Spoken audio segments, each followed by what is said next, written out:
Assalamualaikum warahmatullahi wabarakatuh. Kita awali bersama dengan membaca basmalah. Bismillahirrahmanirrahim. Kita akan mempelajari tema 3, subtema 2, pembelajaran 3. Yang akan kita pelajari yang pertama, membuat simpulan dari teks hasil pengamatan wujud benda. Yang kedua, memecahkan permasalahan sehari-hari tentang jarak. Dan yang ketiga, gerak kuat dan gerak lemah. Simpulan merupakan hasil akhir dari uraian sebelumnya. Kita juga dapat membuat simpulan teks dari hasil pengamatan, misalnya pengamatan pada percobaan tentang wujud benda. Pada percobaan tentang wujud benda, dapat diamati sifat-sifat benda. Kita catat hasil percobaan. Catatan hasil percobaan tersebut dapat disusun menjadi teks hasil pengamatan. Benda padat dapat ditemukan di sekitar kita. Benda padat mudah dikenali karena wujudnya yang tidak berubah-ubah. Contohnya adalah pensil.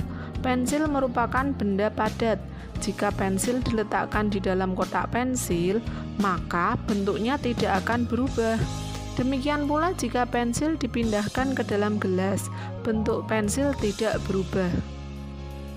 Simpulan dari teks hasil pengamatan adalah pensil merupakan benda padat karena bentuknya tidak berubah meskipun diletakkan di tempat yang berbeda-beda. Silakan kalian buka buku halaman 34, bacalah teks hasil pengamatannya. Setelah itu, tulis simpulan pada kolom pengamatan. Simpulannya sebagai berikut. Pensil termasuk benda padat, bentuknya tidak berubah meskipun dipindahkan ke tempat lain. Ayo ingat kembali bahwa jarak merupakan ukuran panjang lintasan yang ditempuh. Jika kita melakukan pengukuran jarak, artinya kita melakukan pengukuran panjang lintasan. Satuan jarak yang sering kita gunakan sehari-hari adalah kilometer atau km dan meter atau m. Sebelum berangkat ke kantor, odometer sepeda motor ayah menunjukkan angka 5.280 km. Odometer merupakan alat untuk mengukur jarak yang ditempuh oleh kendaraan. Setelah tiba di kantor, odometer menunjukkan angka 5.285 km. Berapa meter jarak yang ditempuh ayah dari rumah ke kantor? Tentang lagu tangga ukuran mili, senti, desi, dan meter, deka, hekto, dan kilometer. Oke, dari kilometer ke meter turun berapa? 1, 2, 3. Turun 3 artinya apa? Nolnya ditambah 3. Ingat ya, turun 3, nolnya ditambah 3. Oke, kita akan menghitung selisih angka pada odometer. 5.285 dikurangi 5.280. Dari belakang ya. 5 dikurangi 0, 5. 8 kurangi 8, 0 ya, tidak usah ditulis karena di depannya. 2 dikurangi 2, 0, 5 kurangi 5, 0. Jadi hasilnya 5 kilometer. 5 kilometer mau kita jadikan meter.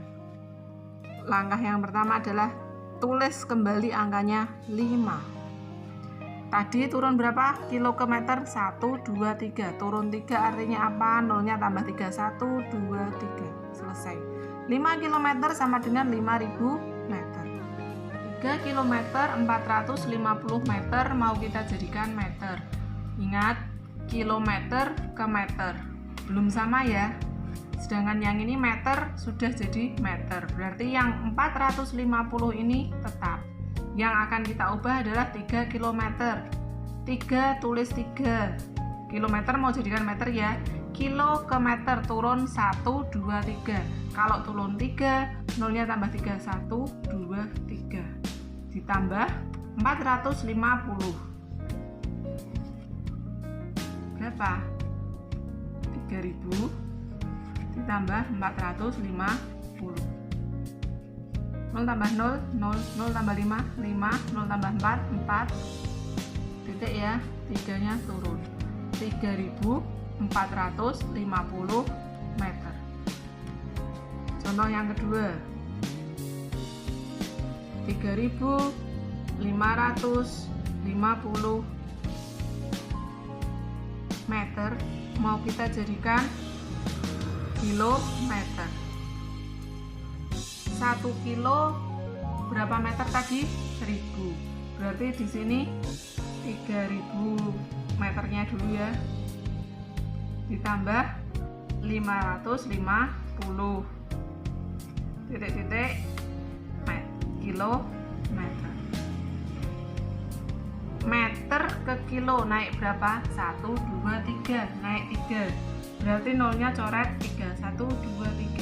Ketemu 3 kilometer 550 meter. Pada pembelajaran sebelumnya, kamu sudah belajar tentang macam-macam gerak kepala dan tangan dalam tari. Sekarang kita akan mempelajari gerak kuat dan lemah pada gerakan kepala dan tangan. Gerak lemah adalah gerak yang dilakukan dengan tenaga yang lebih lemah. Sedangkan gerak kuat adalah gerakan yang dilakukan dengan tenaga yang kuat.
Tugasnya silahkan kalian kerjakan, ayo berlatih.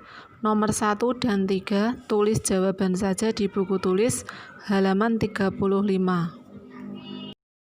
Jangan lupa dikerjakan tugasnya ya. Wassalamualaikum warahmatullahi wabarakatuh.